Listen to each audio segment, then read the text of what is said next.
সকালের নাস্তা কিংবা রাত্রের ডিনারে কিন্তু আমরা পরোটা খেয়ে থাকি।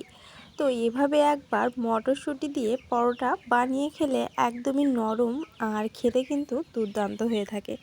তো তেমনই একটা রেসিপি নিয়ে এসেছি, এটা হলো কড়াইশুঁটি বা মটরশুঁটির পরোটা। তাহলে চলো আজকের রেসিপিটা এখান থেকে শুরু করা যাক। নমস্কার বন্ধুরা, সুমিস ভিলেজ লাইফে আমি সুমি সবার সাথে আছি। আমার আজকের রেসিপি এখান থেকে শুরু করছি। আমি এখানে বাটিখানি কড়াইশুঁটি নিয়ে নিয়েছি, তার মধ্যে একটা ঝাল ভেঙে দিয়েছি, একটু আদা রসুন, সামান্য চিনি এবং সামান্য লবণ দিয়ে দিচ্ছি। প্রথমেই আমি এই কড়াইশুঁটিগুলো ভালো করে ব্লেন্ড করে নেব। তো এখানে আমি সব কিছু দিয়ে দিয়েছি, এটা তোমরা তোমাদের পরিমাণ মতো দিয়ে নিও। আর এবার সামান্য জল দিয়ে এটা একটা ব্লেন্ড করে নেব, একদম একটা লিকুইড ব্লেন্ড করে নেব। তো চলো ব্লেন্ডটা করে নিই। এই যে দেখো আমার কিন্তু একদমই ব্লেন্ড হয়ে গিয়েছে, যদিও এর মধ্যে হালকা দানা রয়েছে, তাতে কিন্তু কোনো সমস্যা হবে না। তো আমি একটা বাটিতে ঢেলে নিয়েছি, আর এটা দেখো কতটা লিকুইড, তোমাদের আমি চামচ দিয়ে দেখিয়ে নিচ্ছি। তো এরকমই একটু লিকুইড করে নিতে হবে। আর এবার চলো এর মধ্যে কিন্তু আমি কিছুটা ময়দা ব্যবহার করব, যেহেতু আমি পরোটা বানাবো। তো ময়দা ব্যবহার করলে এক্ষেত্রে কিন্তু পরোটাগুলো খুবই সফট নরম হয় আর খেতেও বেশ ভালো লাগে। তো তোমরা চাইলে কিন্তু এখানে আটাটাও ব্যবহার করতে পারো। তো আমি সেগুলো দিয়ে, যাই হোক আটা বা ময়দা যাই দাও না কেন, দিয়ে ভালো করে কিন্তু মাখিয়ে নিতে হবে। তো আমি দেখো চামচ দিয়ে প্রথমে ময়দাটা ভালো করে মাখিয়ে নিয়েছি। আর যখনই এরকম শুকনো শুকনো হয়ে গিয়েছিল, তখন কিন্তু এরকম হাত দিয়ে ভালো করে ময়ান দিয়ে নিয়েছি। এই ময়ানের কাজটা কিন্তু একটু সময় নিয়ে আর ভালো করে নিতে হবে। তোমরা কিন্তু খেয়াল করেছো, আমি কিন্তু এখনও এখানে কোনো তেল ব্যবহার করিনি।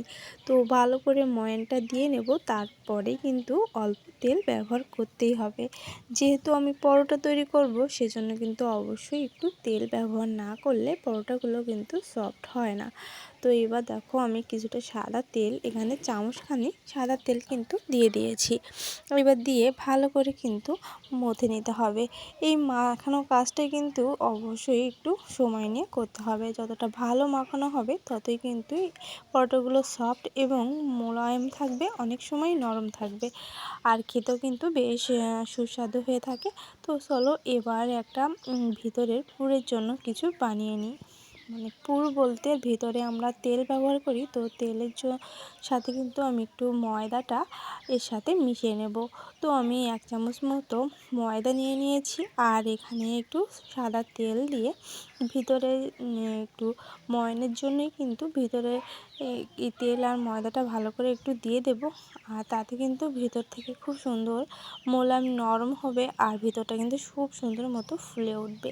তো তোমরা কিন্তু চাইলে এইভাবেও করতে পারো, বা এমনি রুটির মতো করেও পরোটাগুলো ভেজে নিতে পারো। তো এভাবে লেয়ারভাবে যুক্ত পরোটা তৈরি করার জন্য কিন্তু এভাবে কিন্তু করতেই হয়। তো আমি যেহেতু লেয়ার পরোটা তৈরি করব, তার জন্য কিন্তু আমার এইটা তৈরি করতে হবে। তো দেখো এটা দেখে মনে হচ্ছে যে ঘির মতো হয়ে গিয়েছে। তো আমি এখানে কিন্তু 1 চামচ ময়দা দিয়েছিলাম, আর 2 চামচের মতো সয়াবিন তেল দিয়ে দিয়েছি। এবার চলো একটা রুটি করে নিয়েছি, আর রুটির মধ্যে দেখো ওই মিশ্রণটা দিয়ে নিচ্ছি। আর দেখে তো বুঝতেই পারছো, মনে হচ্ছে যে একদমই ঘি হয়ে গিয়েছে। কিন্তু এরকম করে কিন্তু সমস্ত রুটির গায়ে হাত দিয়ে বা চামচ দিয়ে কিন্তু লাগিয়ে নিতে হবে। সমস্ত জায়গায় কিন্তু এটা ভালো করে লাগিয়ে দিতে হবে। তো এরকম করে কিন্তু পুরো লেয়ারের পরোটাগুলো কিন্তু এভাবে করে হয়। আমি যেহেতু স্কোয়ার পরোটা করব, তো তোমরা তোমাদের নিজের পছন্দ মতো শেপে তৈরি করে নিতে পারো। তো স্কোয়ার পরোটা করার জন্য কিন্তু এরকম 4 ভাঁজ করে নিতে হবে, আর তারপর কিন্তু এই ভাঁজগুলো করে নিতে হবে। তোমরা যারা জানো তারা তো খুবই ভালো, আর যারা জানো না তারা কিন্তু অবশ্যই এইভাবে দেখে নিও। ভিডিওটা কিন্তু স্কিপ করে দেখো না, তাহলে কিন্তু কিছুই বুঝতে পারবে না। অবশ্যই কিন্তু ভিডিওটা সম্পূর্ণ দেখো, আর লাইকটা অবশ্যই দিয়ে নিও। এবার দেখো আমি কিন্তু চারিপাশটা ভালো করে আঙুল দিয়ে চেপে চেপে দিয়ে দিচ্ছি। তো এরকম করে সুন্দর মতো তৈরি করে নিতে হবে। আর তোমাদের সুবিধার জন্য কিন্তু আমি আরও একটা দেখিয়ে দেব। তো দেখো এরকম করে আমি একটা পরোটা তৈরি করে নিয়েছি। আর চলো আরও একটা তোমাদেরকে দেখিয়ে দিই। এবার দেখো আমি আর একটা রুটি করে নিয়েছি, আর সেই রুটির মধ্যে সেই ময়দার ব্যাটারটা আবার কিন্তু একটু লাগিয়ে দিয়েছি, আর দিয়ে তারপর এরকম করে 4টা ভাঁজ করে নিচ্ছি। এটা তোমরা দেখেই বুঝতে পারছো, এই ভাঁজগুলো কিন্তু বলে দেওয়ার মতো কিছু নেই।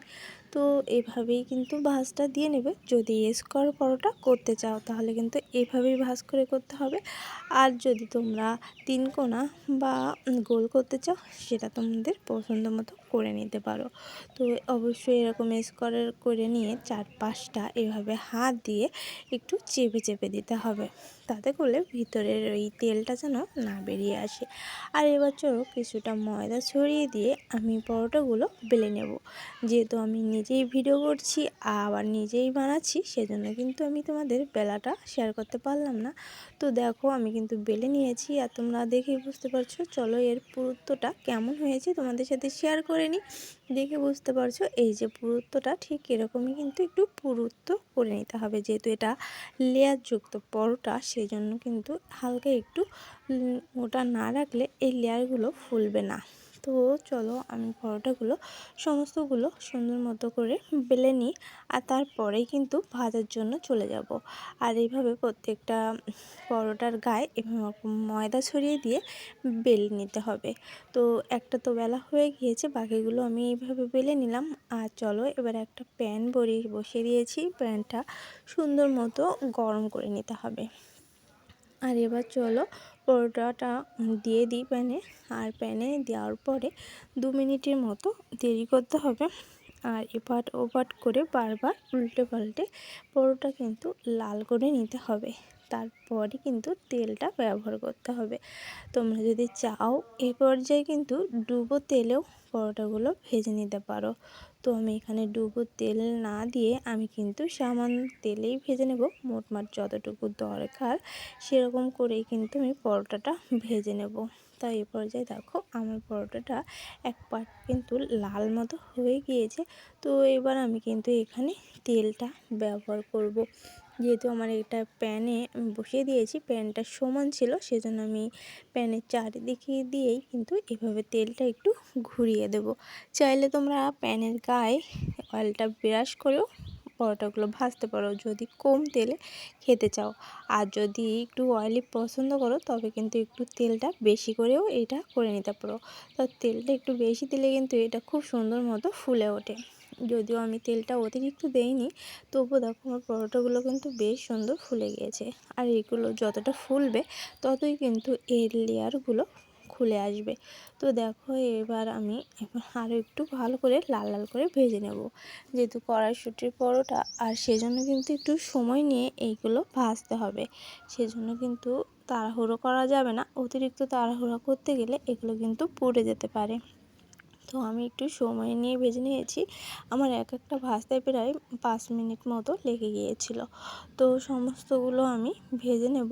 আর এই যে দেখো আমার এই অবশেষে কিন্তু পরোটাটা ভাজা হয়ে গিয়েছে। তোমাদের পছন্দ মতো কালার করে ভেজে নিও। আর এগুলো কিন্তু দেখতেও বেশ ভালো লাগে, সবুজ সবুজ হয়। আমি কিন্তু এখানে ধনিয়া পাতাটা ইউজ করিনি, তোমরা যদি চাও এখানে ধনিয়া পাতাটাও কিন্তু ব্যবহার করতে পারো। তো এবার দেখো পরোটাটা হয়ে গিয়েছে, আর চারিদিকে লাল লাল হয়ে গিয়েছে। আমি ভালো করে সব দিকগুলো একটু প্রেস করে করে ভেজে নিচ্ছি, যাতে করে সমস্ত দিকটাই যেন আমার সুন্দর মতো ভাজা হয়ে যায়। তো এবার আমার পরোটাগুলো কিন্তু ভাজা হয়ে গিয়েছে, আর একইভাবে আমি কিন্তু সমস্ত পরোটাগুলো এক এক করে ভেজে নেব। আর পরোটাগুলো কিন্তু অনেকটা সময় ধরে এরকম নরমই থাকে, আর এই পরোটাগুলো খেতেও বেশ ভালো লাগে। এর সাথে কিন্তু তোমরা যে কোনো কিছু খেতে পারো। তো আমি দেখো একটা পরোটা হাত দিয়ে চাপ দিয়ে তোমাদের একটু দেখিয়ে দিচ্ছি যে পরোটাগুলো কতটাই নরম হয়েছিল, সফট হয়েছিল। তো রুটি পরোটা আমরা বিভিন্ন রকম করে থাকি, একবার এভাবে একটু পরোটা করে দেখো, বেশ ভালো লাগে খেতে। আর এটা তোমরা মাংস বা আলুর দম বা নিরামিষ দিনে যে কোনো রেসিপি দিয়ে কিন্তু এই পরোটাগুলো ডিম ভাজা বা যে কোনো কিছু দিয়েই কিন্তু খেতে পারো। তো এটা যেমন স্বাস্থ্যসম্মত, বাচ্চাদেরও কিন্তু এটা টিফিনে দিতে পারো। কেমন লাগলো আমার পরোটা রেসিপি অবশ্যই কিন্তু কমেন্টের মাধ্যমে জানিয়ে দিও। ভালো লাগলে লাইক কমেন্ট করে দিও। তাহলে ভালো থাকো, সুস্থ থাকো, পরবর্তী একটা ভিডিওর সাথে থেকো।